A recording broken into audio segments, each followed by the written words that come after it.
Good morning. In case you're watching this for the first time and don't know me, my name is Hannah and I'm the rector at Desborough, Dingley, Brampton Ash and Braybrook. At our Thought for the Day last week, Kim was anticipating our going away on the St Giles away weekend, and as I record this now, I'm just a day returned from that away weekend, and I want to talk a little bit about that. If you didn't go or you're not part of St Giles, this Thought for the Day is still relevant for you. Do watch it I'm talking a little bit about what it means to be a Christian and to be in community together. As Kim was anticipating the away weekend, she recognised that she couldn't predict he would win the rounders, she couldn't predict whether we would get soaked, she couldn't even predict if the plans would all go according to plan. But one thing she did predict was that we would grow together in community. And you know what? She was exactly right. I can just put the record straight and let you know that we did get soaked, only once, but well and truly soaked we did get. That sadly my team was not the team that won the rounders, but that pretty much everything did go to plan. And that we all grew in community. So before I talk a little bit more about that, I just want to sum up the weekend for you in some words. I asked everybody just before we left to think of 3 words to sum up their weekend, and this is what some of the folk came up with. Great, muddy, cake, and fun, worship, belonging, or intergenerational, Jesus, wonderful. Those are just a few. But it was special. What made it so special, I wonder? For me, it was watching our children learn to care for each other, cheering each other on, comforting each other when they were upset, making space for everyone to join in and feel they belonged. That's what community looks like, and it was modelled by our children.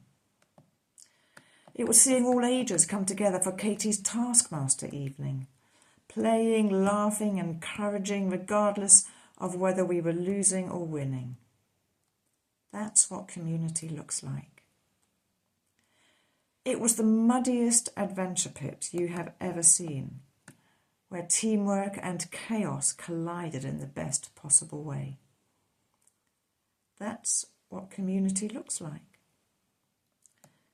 It was how everyone, kids and adults, served on teams to prepare and clear up meals. No nagging needed, just people showing up, joyfully serving and getting to know one another over tea, toast and a whole lot of cake. That's what community looks like. It was eating and drinking together, whether over meals or coffee breaks. Just as a quick reflection, this was the primary way that Jesus seemed to practice community, by eating and drinking with others. And from there, of course, comes the practice of communion. Communion is not just about bread and wine, it's about joining together around a shared table of food and drink. And of course it was our worship, together in the hall, in our groups, in prayer, in song. That's what reminded us why we came. Our shared love for the God who made us, who loves us, who cares for us, and who sends us out. That's what a Christ-centred community looks like. And so, in a nutshell, we shared life. We ate together, we played together, we worked together, we worshipped together. And whether you were there or not, my prayer is that the spirit of that weekend would shape all of us.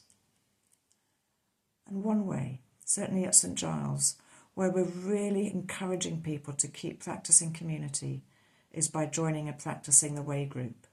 So if you're not in one yet and you want to be now, come and talk to me.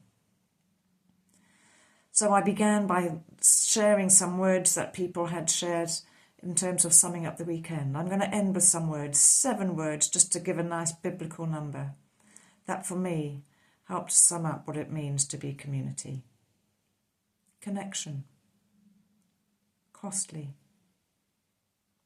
commitment, care,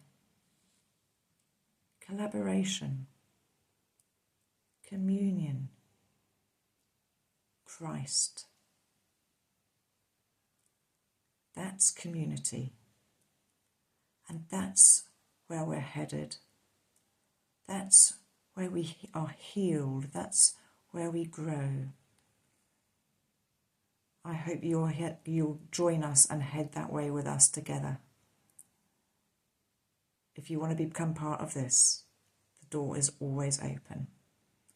God bless you.